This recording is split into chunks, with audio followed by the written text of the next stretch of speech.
Welcome everybody to our great holiday message from everybody at Legacy Financial Advisors, including our reps, our staff, and we're not together this year, so we're actually producing a holiday message surrounding the great famous Feast of Seven Fishes.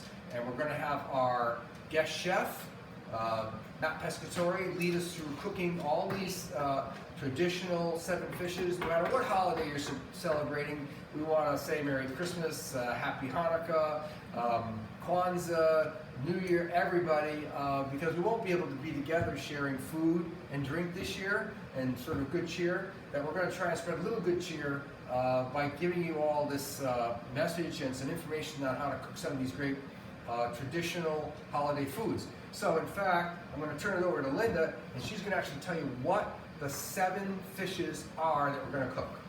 And remember, this is what we're cooking, but there's many, many more than seven fishes. So you'll learn about some of the ones we're going to be doing this evening, but feel free to add, supplement, create your own version of what we're doing or add on to it. Happy holidays, everybody. And now to give you our list of what you'll see done this evening, we have bacala and octopus salad. We have clam chowder. We're also going to do fried shrimp, fried smelts. One of my favorites. And we're going to do a pan-seared scallop.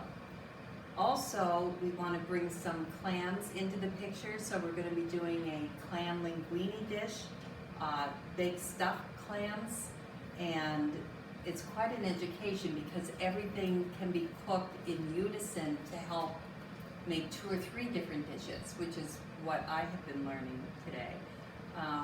Great, so I'm going to turn it over to Matt and Kathy in the kitchen, who are underway, and they will update you and keep you informed of what's going on. Happy holidays, everyone, and welcome to our Legacy Holiday Kitchen. I'm Matt Pescatore. I'm here with Kathy, and we're going to make 7 fishes today.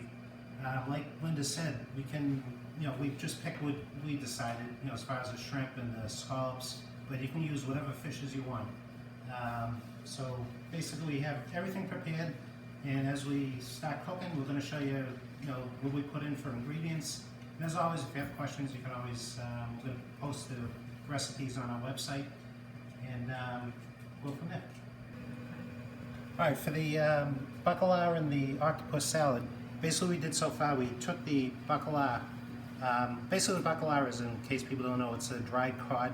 And what they do, they basically put it in salt and it dehydrates. So what you need to do is soak it in water, probably for usually about 2 to 3 days, and changing the water usually 2 to 3 times a day. And right here we have the octopus, which is, we just take that, we boil it, usually about 45 to 50 minutes. And you can tell when it's done by taking a fork and just putting it through, and it should go through pretty easy. All right, so we have the octopus cut up, and we're going to put the chopped vinegar peppers, some parsley, garlic, and celery. If you don't like peppers, you don't have to use it. As far as how much, I don't really measure, so celery about this much. And then for the vinegar peppers, there's about 6 vinegar peppers I chopped up. And then for the parsley, say about that much. You really can't add too much, and if you love parsley, add more. If you don't like it, add less. And then as far as the garlic, a couple of handfuls there. And then I have some fresh lemon juice. Put that in. And some extra virgin olive oil.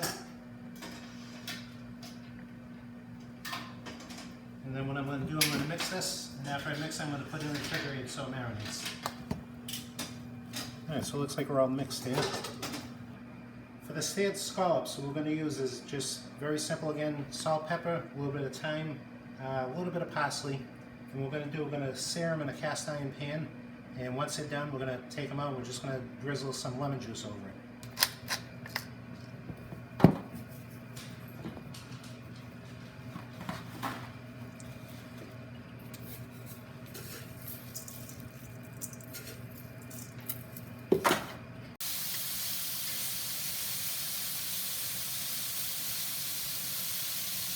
All right, the scallops are all set. Put them on a plate.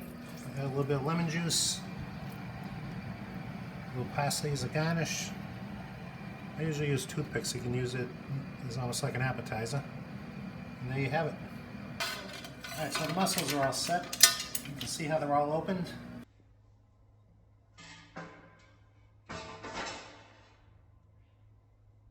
Let's take a little bit more parsley, sprinkle it on top, and there you go. All right, next thing we're going to do is fry everything up. We have the smelts, the calamari, and we have shrimp we're going to fry up.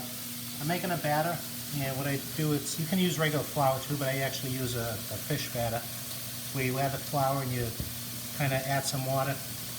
You want it kind of thick. All right, we're going to start the frying stuff now. We're going to do the smelts, the calamari, and the shrimp. They're all done the same way. First thing you do is kind of dip them in the batter. You can see the thickness of the batter. The whole idea, when it goes into the flour, try not to get the batter in the flour, else it's going to start caking up. So you basically just take it from the batter, put it in. He's going to get a large handful of the flour and really kind of like dry it, and then he's going to do that.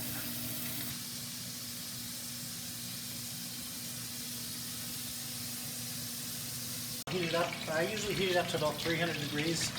And just a little trick, if you want to save on cleanup, just take some aluminum foil and just put it around the pan. We're going to just drop these in, let them brown up, and we'll be good to go. Alright, so the smelts are all set. You can see the golden brown. And I usually just use an aluminum pan with a paper towel on the bottom. Alright, this is the calamari we're frying right now. Usually doesn't take too long. Once they're golden brown, you can pull them out. They usually cook pretty quick. And the final fish is the bacalao we're going to fry up. And this will be the last of the fried fishes. Alright, so basically in this pan right here we have the clams, and what's going to happen is the water starts to boil. All these clams are going to start opening up, and as soon as they open up you want to take it right out, because if you don't, the clams are actually going to fall right out of the shell. And basically it should look like this once they open up, and then we basically just take the clam and push it out of the shell. Alright, so once the clams are done, we have them in a bowl here. I like to use a pair of scissors rather than a knife. It's a little bit easier. So what we're going to do is just kind of cut them in small pieces. Alright, the next step was to take this juice from the clam. This is very important. This is used for the clam chowder, the linguine clams, and the stuffed clams. So what we're going to do is just take it. You want to carefully pour it into another bowl. We're going to do this twice. And what this does, if there's any sand at the bottom, it's going to stay at the bottom, because you obviously don't want sand in your clam chowder. Alright, now it's time to make the stuffed clams. So for the stuffed clams, we're using the same juice we did when we boiled the clams, the chopped clams. The stuffing, I like using Pepperidge Farm, but if you have a favorite, you can use whatever you like. I like to add shrimp to mine. You don't have to, but I do. So what we're going to do in a pan, I have some butter, about a half a stick of butter, and maybe about 3 or 4 tablespoons of extra virgin olive oil. And the first thing we're going to do is cook the shrimp. Alright, so we're all mixed here. And the consistency, you kind of want it so it's not, too wet. It kind of sticks to the spoon. And then what we're going to do, just grab your clam. Go like that. Oops. And what we're going to do, we're going to stuff all these, and then once we stuff them, we're going to put them in the oven, bake them. We're just going to brown them up a little, and they'll be good to go. Alright, the clams are all set. So I baked these for about 15 minutes and gave them a quick broil just to finish browning them up. Alright, so the bacon, what we did, we chopped it real fine, and we're going to brown it in a pan. This is going to be the first step for the clam chowder. Alright, we browned up the bacon, so we're going to add the other ingredients.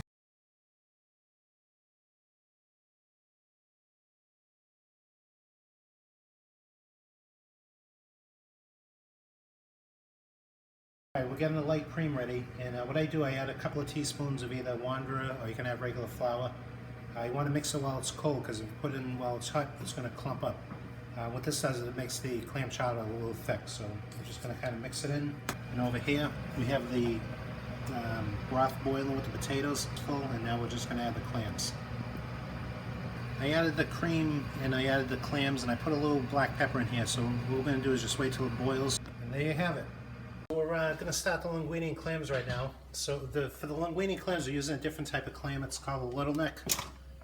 Pretty small, These you really don't have to cut because they're, the size of them, they're pretty tender. And if you look in the pan here, you basically just add a little bit of water, and it's boiling right now, and then they start to open up. And as they open up, you just pull them out of the pan, put them in a separate pan, and then we're going to remove the clam from the shell. So in a pan, you want probably about a ½ inch of oil, so a pretty good amount of olive oil, a good amount of garlic. Like I said, you can use as much or as little as you want, but the more you use, the better the flavor. So we're going to let this saute until the garlic starts to brown up, and then we're just going to simply add the clams, the juice, and some parsley, a little black pepper, and that's about it. So we'll come back and we'll show you what it looks like. Alright, we added the clams to the oil and garlic. You can see how it's all browned up there. We're going to add the juice. So we decided we're going to make this red. Very easy to do, just get a can of your, or a jar of your favorite tomato sauce. And this time you just pour it in. Then we're going to add our parsley. And add a good amount. Give it a stir. We're going to let this come to a boil. Alright, while this is finishing, we're doing our final dish here. Number 7, this is the linguine and clams. What I did, I added some shrimp also. Whether you add shrimp or not, that's up to you. Put a little bit on the plate.